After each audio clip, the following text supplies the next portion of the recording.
Thank you. And our first question comes from the line of Deidre McNaugh from Premier Guide Miami. Please go ahead. Can you share with us a little bit on what to expect in the upcoming episode, please? What to expect? I don't know. I think I know, speaking for myself, I was very excited about this role that I had in this episode. It was a very interesting piece to work with. My character goes through an experience that he never could have realistically anticipated would ever happen to him. And his efforts to adapt to that, adjust to that, and hope for a good outcome. Walter, yes. Were you excited to have Christopher on as your musical hero? Oh, absolutely. I mean, it was. He's one of my heroes anyway. So when they said that Christopher Lloyd was coming on, it was like a dream come true. And of course, to have him play the musician from Violet Sedan Chair, which was this creation of ours, made it even more interesting. And we had an amazing time together. These two old guys just reminiscing and getting the music back up again. It was the best fun. Yeah, I concur. How much do you really know about the keyboard? Do you really play? Oh, I am not a piano player. I had the obligatory piano lessons growing up, but I have not, really touched the piano since then. But they adapted the piano so that I could pound on the keys without making any noise, and sort of go with what they had written at that point for me to play, and pretend I was playing it. I grew up in a household where everybody was playing the piano all the time, so I had, fortunately, kind of a feeling of the kind of body movement that went along with it, so hopefully that helped me through. Thank you. And our next question comes from the line of Reg Seaton from Deadbolt.com. Please go ahead. Christopher, having played so many great characters, can you talk about what you drew from as reference to get inside the mind of Roscoe? Well, I feel he's a man who is sort of retired from life. He'd had some big losses in his life, and his life as a rock star had faded, and he was lonely and wanted to be in a place around other people at this home, and then surprising things developed that sort of forced him to sort of come out of himself and contend with a new reality. And I just tried to go with what the script really gave so much information, and clues that hopefully I was able to follow and make it happen. And since you both have experience with this, Chris and John, can you talk about how dealing with alternate time and universes makes the acting experience more rich for an actor? Do you want to go first, Chris? No, go ahead. Thanks, mate. Well, when I play the alternate universe, it's the real universe, so I don't think of it as the alternate. I mean, the great opportunity that's existed for me and the other actors in our show is that it's allowed us to play doppelgangers, slightly different versions of ourselves, and that's a huge opportunity. And it's been amazing for our set design people, to be able to create a world just like ours, but slightly different and socially slightly different. And we go back and we play within those rules. So from an actor's point of view, it's been a really wonderful opportunity for us. And for you, Chris? Yeah. I mean, my character, I feel, has been living kind of very introverted, sort of distant life from inner life from anything. He's kind of pulled out, retreated from society, and the things that happen in this parallel universe, he has a lot of trouble grasping exactly what's going on because they are quite extreme and affect him very personally. It's just really a challenge and also a lot of fun to kind of play that bewilderment the situations that came up for him, and try to make them believable, credible, and real for himself, and hopefully for the audience. Great, thanks, guys. Next, we'll go to the line of Jamie Steinberg from Starry Constellations. Please go ahead. Hi, it's a pleasure to speak with both of you. Hi, Jamie. Hi. Christopher, I was wondering if you could discuss what it was like joining a cast that already has such a great chemistry going already. I loved it. I love working with John Noble. I mean, I'm not just saying that because he's on the air here, but it was just such a pleasure, and the cast, the director, everybody was very supportive, and I really felt I was being included in a very a very special ensemble, and it was a thrill to experience that.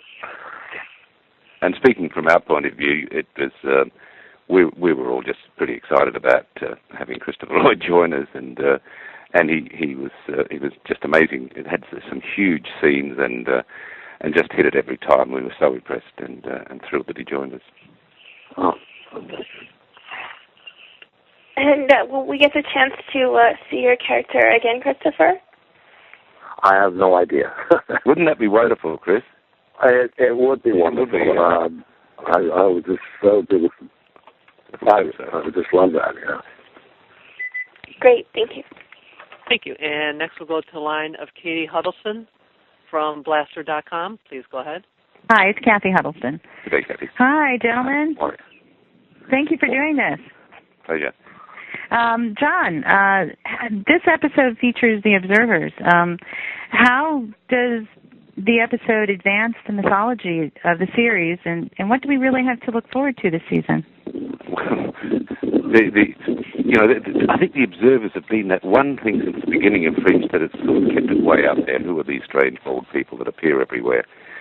And so to have Michael Severus, the principal observer, back for his 26th episode, I think, was fantastic. And he got to do some really fine scenes. I had a wonderful scene with him myself. But what we're finding out is trying to find out what the role of these observers are. I mean, do they stand outside the universe? Do they stand outside both universes? Are they observers, or should they be hands-on?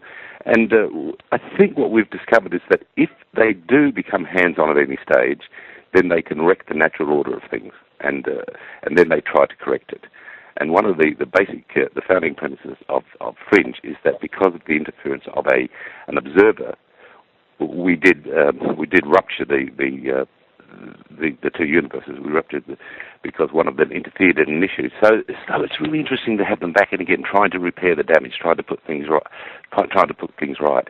And at the end of the episode, the observer has the last scene, and he says something incredibly telling, which I'll leave for you to observe. But it just shows the way ahead and how much sort of danger and drama there is ahead. Yeah, wow. And Christopher, how is this character different than any other you've played? I feel the situation is different from any other character. In terms of any other character I've done. I sort of wake up in a sense. I'm admitted myself into kind of a convalescing home of sorts, and to sort of retreat from life. And this parallel universe, so to speak, suddenly comes in very, very strongly into my life in a very personal way, and I am at a loss what to make of it, and how to deal with it, what exactly is going on.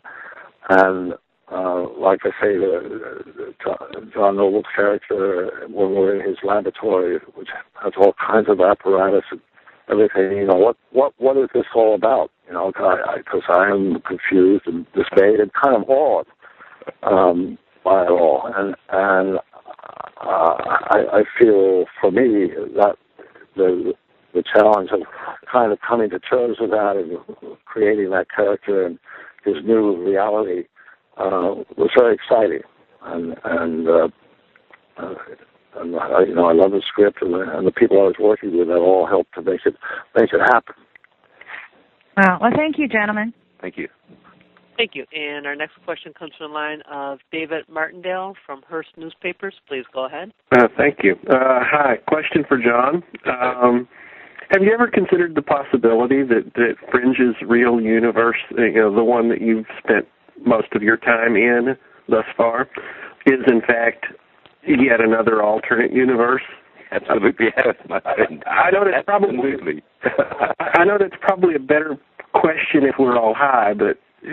No, but it's interesting that when I'm playing in the other universe and playing the character of Ward in the other universe, obviously this universe is the alternate universe. We're the other universe. So I imagine that from whichever hill you stand on, the opposition's on the other one. And I've thought about that quite a lot. And if there were more universes, and there possibly could be, they would all be alternate to the one you're standing in. Yeah. When you start to get too deep in that, does anybody ever snap their fingers and say, "John, we really have to do this scene"? Look, our creative people must be an amazing place to be in their minds, because they come up with the most extraordinary ideas. If we have, so from our point of view as actors, if we have an idea, they're always receptive to it, and will listen. And sometimes, if it's appropriate, they will build it in. Okay. But there's a big creative team of writers working and continually coming up with ideas that we wouldn't even dream of, to be honest. Well, keep doing a great show. I love it, and you're really quite wonderful in it. Thanks, Dave. Thank you. Thank you. And our next question comes from the line of Kevin Fitzpatrick from Hugo. Please go ahead. That's UGO, but close enough. My question is for John. I wanted to know if you have any personal favorite kind of crazy science fiction-y moments over the course of the series, either for your character or just to see realized on the screen. Now, let me tell you, and it's not because Firefly opens tomorrow night, it comes back onto air this week, but probably the best fun that I had was dealing with this stuff with Chris Lloyd, because there were these two crazy old guys trying desperately to communicate with each other, and we had a lot of laughs, and there was the common thread of trying to find the music again, because Christopher's character had forgotten how to play the piano, and so we go through this journey of bringing the music back to him and the thrill to Walter. This happens all the way through this very complicated episode, but in terms of pure joy in the lab, I think probably the episode you see tomorrow night was the one. Okay, great. Thank you. Thank you. Thank you. And our next question comes from the line of Steve Aramo from Sci-Fi and TV Talk. Please go. Hi, John. Hi, Christopher. Thanks for taking the time to speak with us today. Hi, Steve. You're welcome. First question is for John. And John, it's sort of a general one. I wanted to find out, in what ways would you say your character has further grown and developed in your eyes this season? And what continues to make him both exciting and also challenging for you to play, would you say? The major thing that's happened this season is there was not... Walter came from a very big fog when we first knew him, and slowly he's put the pieces back together and rebuilt his life, and that's all history. And then we went through that terrible second season realization that Peter had to find out. So we did that. So we started third season with this rift between the two men, and we haven't been able to get that back. So that causes a great deal of in sort of loneliness and frustration in both of the men.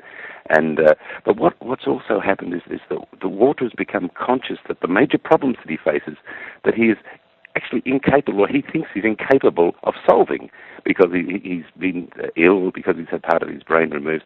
So there's an incredible struggle he keeps saying, "I'm not smart enough to do this anymore." And Nina keeps encouraging him to do it. And through the course of this season, you'll see him finally accept his limitation, but also accept his strengths, which are more than enough to deal with the situations ahead. It's a beautiful journey, really, of acceptance for Walter, and he goes through all of the emotional stages to get there, but a gorgeous journey of accepting where he is and then moving forward. Well, once again, you've done a terrific job, I think, with the character. You really have. Thank you, sir.